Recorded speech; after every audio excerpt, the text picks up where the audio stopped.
There you go, Dad.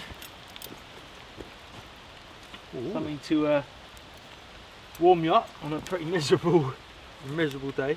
They did forecast it, and they were plumb on almost to the 10 minutes. Literally, yeah. We knew this morning. This is day 2 of our turf roof episode. We knew this morning that it would be raining by about lunchtime. I came up from Somerset, so we got the fire cranked up really early, didn't we? Because we knew we needed the embers to cook on the Dutch oven. And I cooked up really basic, simple chilli.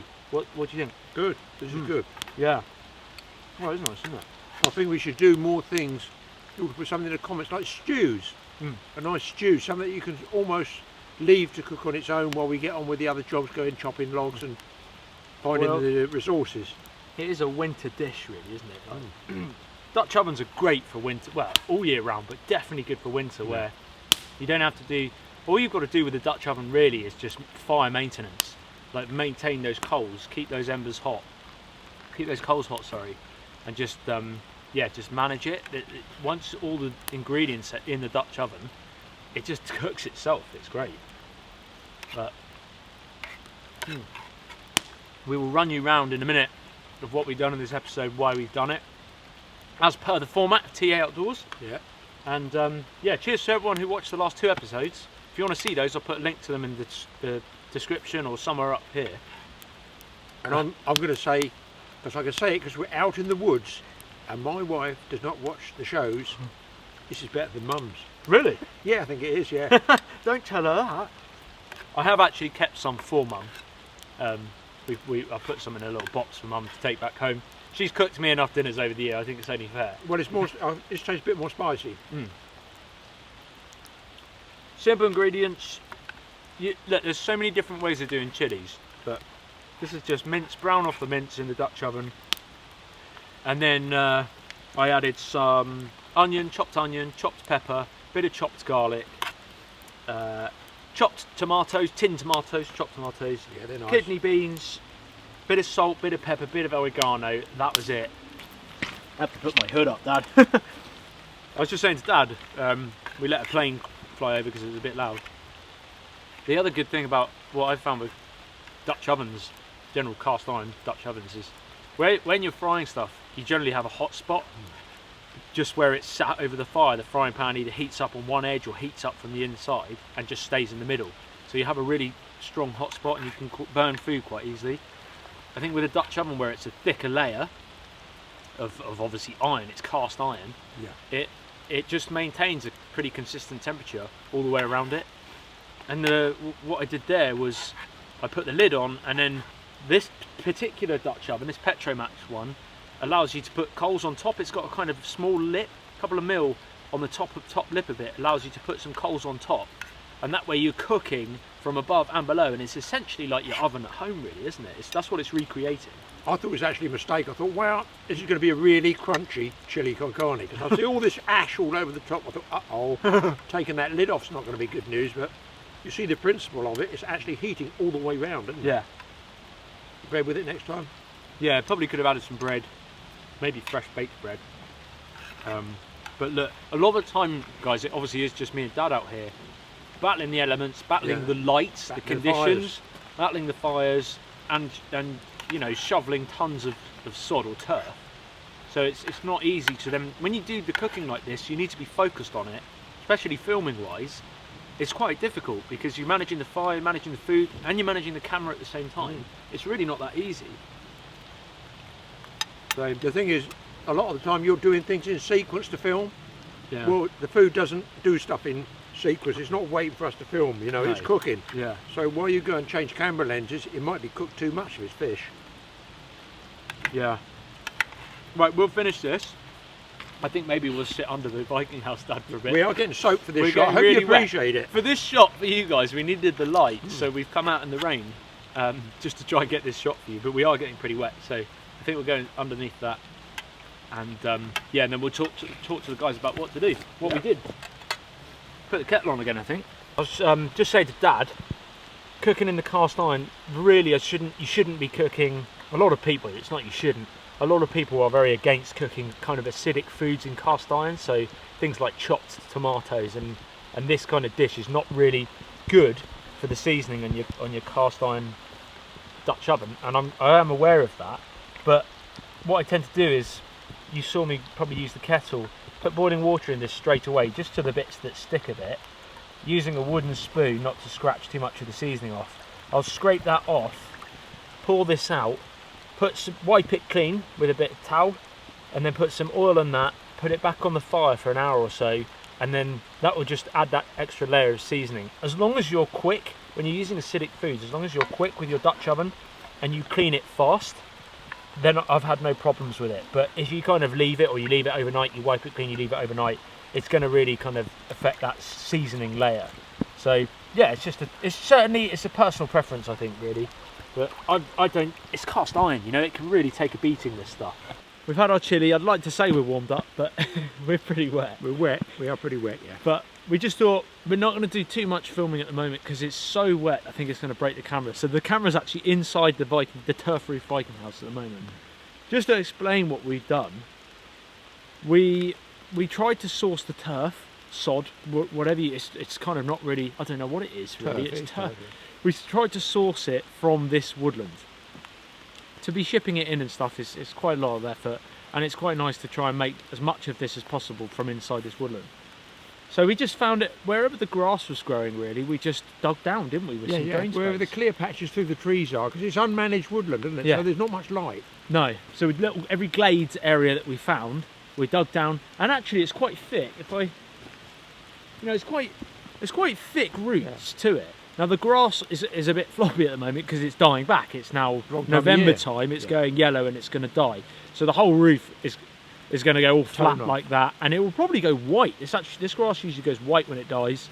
Then hopefully spring, maybe summer, it will grow back. That's what we're hoping, come back, isn't it? You can see all the moss and bits So and pieces there's left loads in of moss in it because it's dense. But I think that's quite a good thing because the moss around here seems to be quite hardy. Yeah, it is. Yeah. You've got a pallet cabin roof, haven't you? It was over a year ago. It's growing.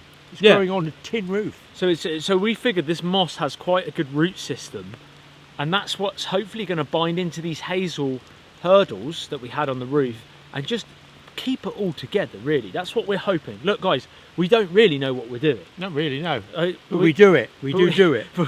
We give it a go. That's for sure. Give it a go. That's what it's about. Exactly. So that's what we've gone for. Now, when I was looking it up traditionally, and actually a few of you guys commented in the previous video about it, is I think with the traditional, certainly Icelandic turf houses, they would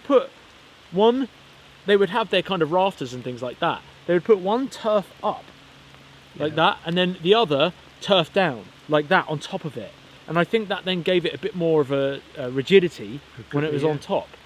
So I thought that was quite a good idea actually, because I guess these roots then intertwine with the roots above it. Yeah, it's always going to grow for the light, so it will turn around and grow out. So I don't know. I thought that was quite good. A few of you had suggestions about maybe doing wattle and daub like the comedians. The wattle and daub. So basically daubing clay over the hazel hurdles to make it waterproof. Now, obviously, two things, and Dad will probably back me on this. It's a lot of work. Yes, it is. Yeah, it's a lot of work to do that. A ton of clay, which means even more weight on this roof. But also, it's then we're not sure if the root system from this would grow through. It wouldn't grow through the clay. It's created a blocked barrier. Hard, isn't it? Yeah. Yes, the water would run off a lot better, but I don't know. Look, guys, like we say, we're experimenting. We don't know how this is going to turn out.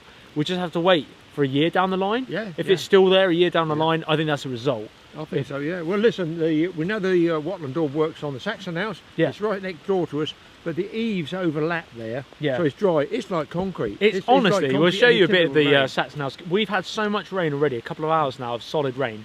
Inside the Viking house, there are a few drips coming through. Not many. Because obviously it's not completely sealed and it's going to eventually get through this. It's not going to be as good as the thatch roof. Certainly, that is fully waterproof in there. That is, yeah, it's bone dry. But look, it's a kind of semi-permanent sort of structure.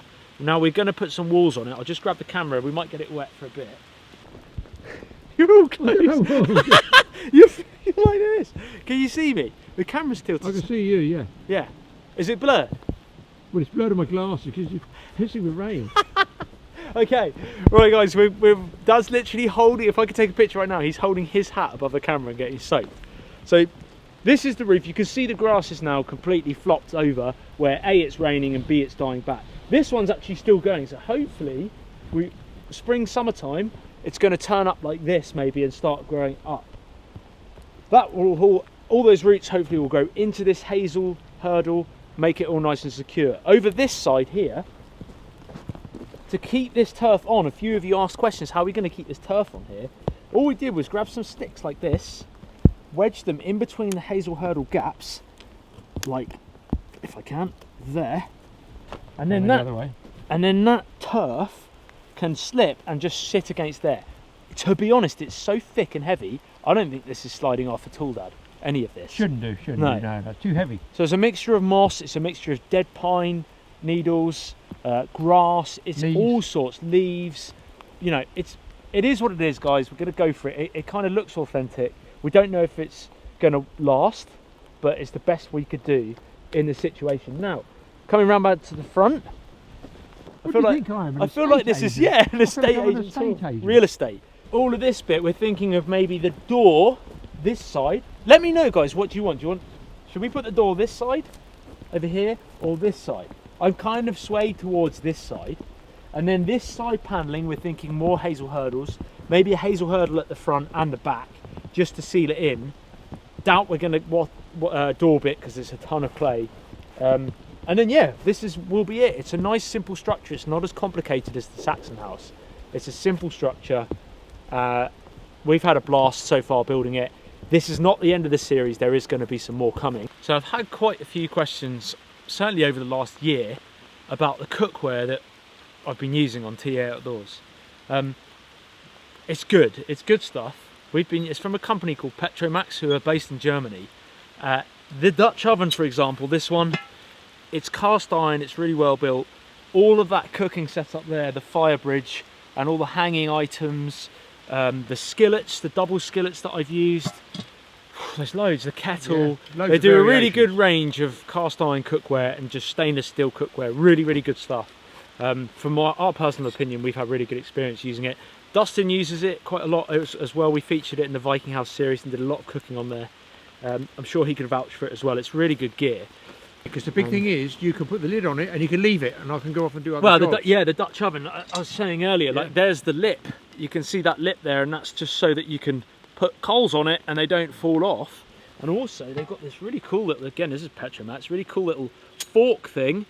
So when that's hanging, you can just tuck that. Thanks, Dad. You can just tuck Jesus, that. that's heavy. Tuck that under there, squeeze it, and it lifts that off because these get red hot. And then you can move that over here, put it down, put it back on. It still smells really nice, doesn't it? Yeah. I'm not eating it though. No. But yeah. So anyway, also check out Dad's channel. He's been helping me on the series. What's your channel called again? I don't know. TA Fishing or Totally Awesome Fishing. There's a link to Dad's channel in the description below. Guys, we're getting absolutely drenched now. You're getting nailed, yeah. I've done a lot of talking. We're getting wet, so we're going to probably call it a day. I reckon, have maybe 2 episodes left, 3 episodes left potentially of this series, and then hopefully an overnighter. We will see. You know, potentially I've got a baby on the way, so we'll have to see when that happens. But thank you so much for watching the series. Appreciate it, yeah. And stay tuned. I've got a really good one planned as well, a bigger project, so that should be really good. So thanks for watching, and we'll see you guys in the next episode.